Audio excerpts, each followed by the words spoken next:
Hi, welcome to Softech YouTube channel. இன்னைக்கு நம்ம என்ன கமெண்ட் பார்க்க போறோம்னா ரிவால்வ் கமெண்ட் பத்தி பார்க்க போறோம். ஸோ நான் என்ன பண்ணிக்கிறேன், ஒரு ஸ்கெட்ச் போட்டுக்கிறேன். ஸோ எக்ஸ்டியூஷனுக்கு ரிவால்வ்க்கு என்ன வித்தியாசம் பார்த்தீங்கன்னா, எக்ஸ்டியூஷன் பார்த்தீங்கன்னா ஒரு டைரக்ஷன்ல அப்ளை ஆகும். ரிவால்வ்ங்கிறது பார்த்தீங்கன்னா அந்த ஆப்ஜெக்டை 360 டிகிரியில உங்களுக்கு அப்ளை பண்ணி கொடுக்கும். ஸோ சென்ட்ரல் லைன் போட்டுக்கிறேன்.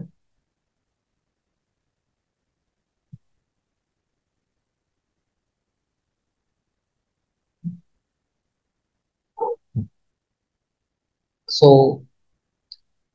இப்போ ஒரு ஸ்கெட்ச் வரைஞ்சிக்கிறேன். ஒரு ரஃபா ஒரு ஸ்கெட்ச் வரைஞ்சிக்கலாம்.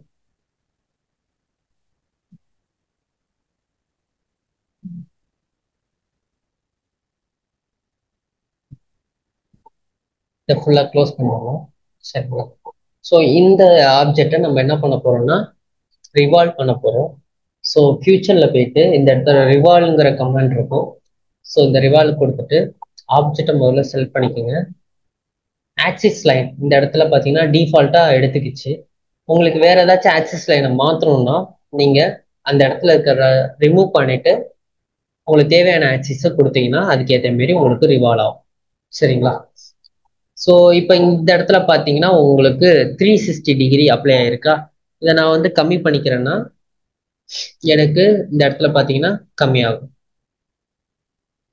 எனக்கு 180 டிகிரி தான் வேணும் அப்படிங்கும்போது 180 கொடுத்தீங்கன்னா 180 டிகிரிக்கு உங்களுக்கு அப்ளை ஆகும். இந்த இடத்துல திக்னஸ் ஃபீச்சர்ஸ் இருக்கும். நீங்கள் திக்னஸ் வேணாலும் ஆட் பண்ணிக்கலாம். ஸோ நான் இப்போ இதை வந்து 360 டிகிரிக்கு மாற்றிக்கிறேன்.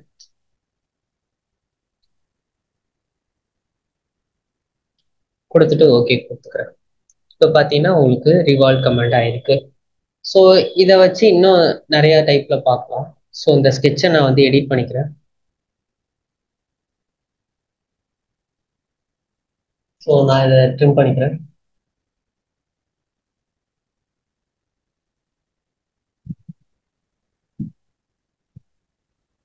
சென்டர் லைன் போட்டுக்கிறேன்.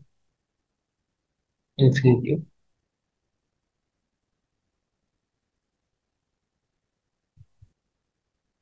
ஒரு ரெக்டாங்கிள் எடுத்துக்கிறேன். ஸோ அந்த ரெக்டாங்கிள் கொடுத்துட்டு ஃபியூச்சரில் போயிட்டு அகைன் ரிவால்வ் கமெண்ட் வைக்கிறேன். ஸோ எனக்கு வந்து இந்த ஆக்சிஸ்லேருந்து வேணும் அப்படிங்கிறத நான் கொடுத்துருக்கேன். இப்போ நான் வந்து டெலிட் பண்ணிட்டு எனக்கு இந்த ஆக்சிஸ்லேருந்து வேணும் அப்படிங்கிறத கொடுத்துக்கிறேன். இப்போ பார்த்தீங்கன்னா உங்களுக்கு ரிவால்வ் ஆகிருக்கும். இல்லை எனக்கு இந்த ஆக்சிஸ்லேருந்து வேணும் அப்படின்னா இந்த ஆக்சிஸ்லேருந்து உங்களுக்கு ரிவால்வ் ஆகும். ஸோ நம்ம கொடுக்குற ஆக்சிஸ் வச்சு அது ரிவால்வ் பண்ணிக்கும். ஓகே.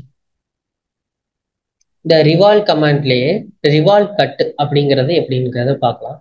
ஸோ இதை நான் வந்து செக்ஷன் பண்ணிக்கிறேன். ஆஃபாக கட் பண்ணிக்கிறேன். கட் பண்ணிட்டு ஓகே கொடுத்துக்கிறேன். ஸோ இப்போ நான் வந்து என்னோட ஃப்ரண்ட் பிளைன் எடுத்து அதில் ஸ்கெட்ச் பண்ணிக்கிறேன். சரிங்களா? இப்போ நான் ஸ்கெட்ச் எடுத்துக்கிட்டு இதான் மிட்டு. ஸோ நான் வந்து ஒரு சென்டர் லைன் மாரி போட்டுக்கிறேன். சரிங்களா? இந்த கன்ஸ்ட்ரக்ஷனை மாற்றிட்டு இந்த இடத்துல இருந்து நான் ரிவால்வ் கட் பண்ணுறேன். சும்மா ஒரு ஸ்ட்ரக்சர் மாரி கொடுத்துக்கலாம். க்ளோஸ் பண்ணிடலாம். ஸோ இப்போ இதை நான் என்ன பண்ணுறேன், ரிவால்வ் கட் பண்ணி பார்க்கலாம். ஸோ ஃபியூச்சரில் போயிட்டு இந்த இடத்துல ரிவால்வ் கட்டுன்னு ஒரு ஆப்ஷன் இருக்கும். இதை எடுத்துக்கிறேன். இப்போ பார்த்தீங்கன்னா உங்களுக்கு ரிவால்வ் கட் ஆயிருக்கு. கொடுத்துட்டு ஓகே கொடுத்துக்கிறேன். இப்போ பார்த்தீங்கன்னா உங்களுக்கு அந்த ஸ்டெப்பில் உங்களுக்கு கட் பண்ணி கொடுத்துருக்கு. இப்போ இந்த செக்ஷன் வியூ ஆஃப் பண்ணிக்கிறேன். ஸோ ஆஃப் பண்ணிட்டு இப்போ நான் வந்து செக்ஷன் வியூ வந்து அதர் பிளைன்ல, அதாவது ஃப்ரண்ட் பிளைன்ல வச்சு ஓப்பன் பண்ணி பார்க்குறேன். இப்போ பார்த்தீங்கன்னா உங்களுக்கு எப்படி செக்ஷன், அதாவது எப்படி கட் ஆயிருக்குங்கிறத பாருங்க. ஸோ இந்த செக்ஷனை விட்டு வெளில வருதுன்னா அகைன் அந்த செக்ஷன் வியூவை ஆன் பண்ணிங்கன்னா போதும், செக்ஷன் விட்டு வெளில வந்துடலாம். ஸோ இதுதான் ரிவால்வ் கட்டு. ஸோ இதுக்கு சில எக்ஸாம்பிள்ஸை நம்ம பார்க்கலாம்.